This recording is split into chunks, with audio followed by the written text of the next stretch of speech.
So hello everyone, welcome to our series on Node.js. In this series, we'll be looking at basic of Node.js and how you can build basic applications using Node.js by using Express and MongoDB at later point of time.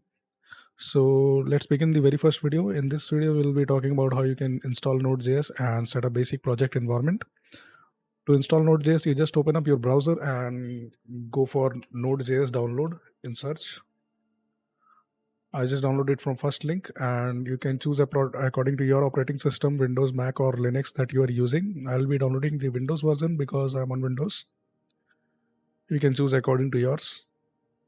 So as you can see, I've got it downloaded. So I'll just install the installer from here. I'll leave everything as at its default because I don't want to change anything, and the path and all, everything it sets up on its own. So no need to change anything, just install the setup.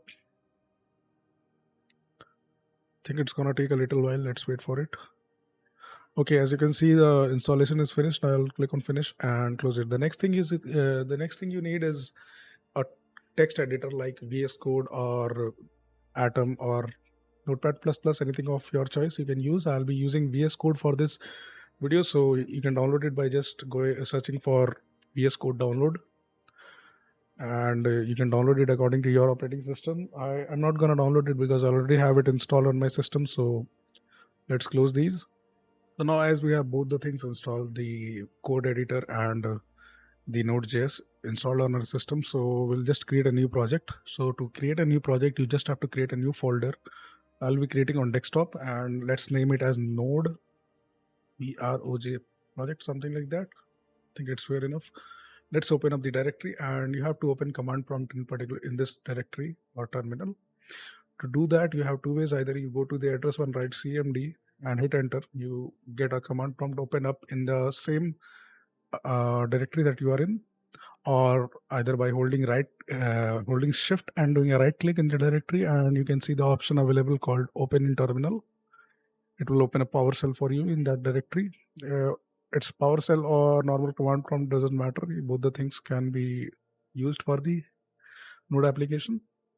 I'll close one of these and let's initiate our Node project. To initiate a Node application, you just have to write npm init, that is initiate, and hit enter. So it's going to ask you a few things like package name, the name of the application that you are creating. So I'll just leave it as default. By default, it will be taking the folder name for the project. So next thing, the version, leave it as default. Description, don't want to add. Entry point. Entry point is basically the file that the script will run when you will run your Node application. So let's leave it as index.js. Test command is used for like something like called pre-execution, like what are the things that you want to execute before your application runs. You will be adding on test command. So right now we'll not be adding anything. We'll talk about it in later point of time. Git repo will add later on. Let's leave everything at its default. In the end, it will be asking for a confirmation. We'll say yes and hit enter. After that, you'll see we got a new file in our project directory called package.json. Let's open up a text editor and I'll show you what it is exactly about. If I write code dot, I'll hit enter. So you can see we got a Visual Studio Code opened up in that directory.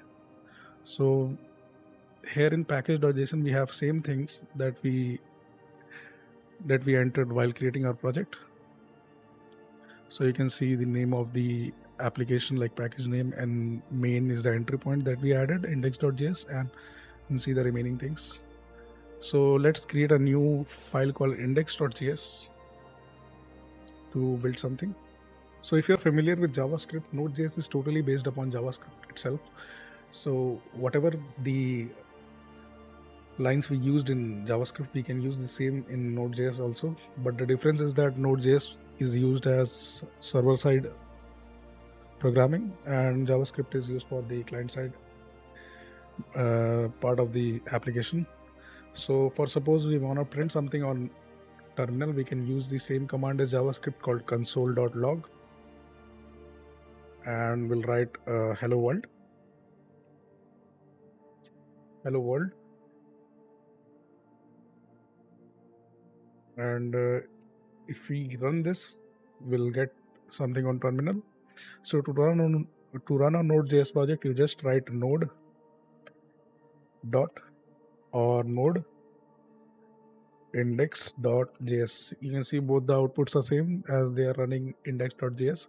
What node dot does is it goes to your package.json and checks for the main value that we had, index.js. If we change this, the node dot will be running according to this value. So if we create a new file called main.js and we'll write console.log something like something,